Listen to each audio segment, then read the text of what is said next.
Good morning. आता video खूप मोठा असणार आहे त्यामुळे पण पटापट सुरुवात करूयात व्हिडिओला.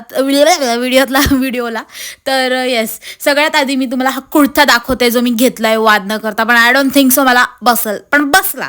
आणि बसला पण मला एकदम असं मला दादा कोंडके झाल्यासारखा फील येत होता, त्यामुळे मी तो काढून फेकला. आज कृष्ण जन्माष्टमी आहे आणि सगळे कामं मलाच करायचे आहे. म्हणजे उद्या आज रात्री 12ला करणार होतो, म्हणजे फ्रायडेला रात्री, सॅटर्डेला नाही. फ्रायडेचा व्हिडिओ आहे हा. ओके, तर मी सगळं आवरत होती कारण की मला अचानक आठवलं की दीदी नाहीये त्यामुळे. आणि तुम्हाला हा मागे पसरवळा दिसत आहे का? तर येस गाईज, दिसत आहे, मला पण दिसत आहे आणि तुम्हाला आवडायचा आहे. त्याआधी मी तुम्हाला हा पाळणा दाखवते, म्हणजे झोपाळा दाखवते कृष्णाचा.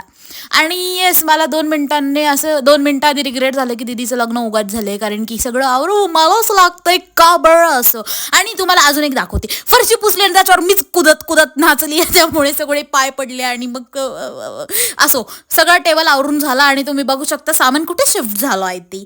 लढत बी दीदीची खूप आठवण आल्यामुळे दीदीचा व्हिडिओ कॉल आला, म्हणजे मीच केला. हा हा हा. त्यानंतर मग हे सगळं मांडून मी गेले रांगोळी करायला, आणि शानपणा गेला आणि मी 2 वेळांनी नुसते रांगोळी टाकली. पण मला ते असं आदापादा झाल्यावरती कळालं की आपण चाळणी गाळणीने सुद्धा टाकू शकतो. आणि इथे माझी रांगोळी रेडी झाली आहे आणि मी खूप प्रचंड थकली होती आवरून तरी सुद्धा मला सगळं आवरायचं होतं. अजून सुद्धा रांगोळी कशी वाटते ते सांगा प्लीज. तर येस, बाहेरची रांगोळी झाल्यानंतर घरातली रांगोळी सुद्धा मलाच काढायची होती आणि मी काहीतरी करून काहीतरी कशी तरी काढली, कारण मी कधी रांगोळी काढत नाही गाईज.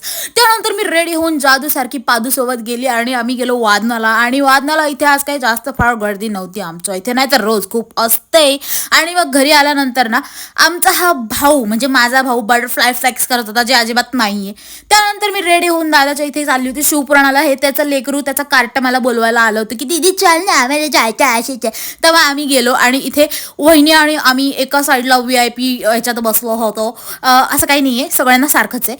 दादा इथे शिवपुराण वाचत होता आणि कृष्ण जन्म पण होता, त्यामुळे आम्ही इथे आलो होतो. 56 भोग मम्मीने लावले होते तिथे आज.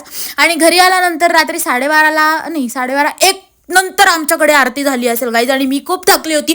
2 टक्क्यावर असताना मी व्हिडिओ काढले. आणि yes guys, that is it for the day. Bye.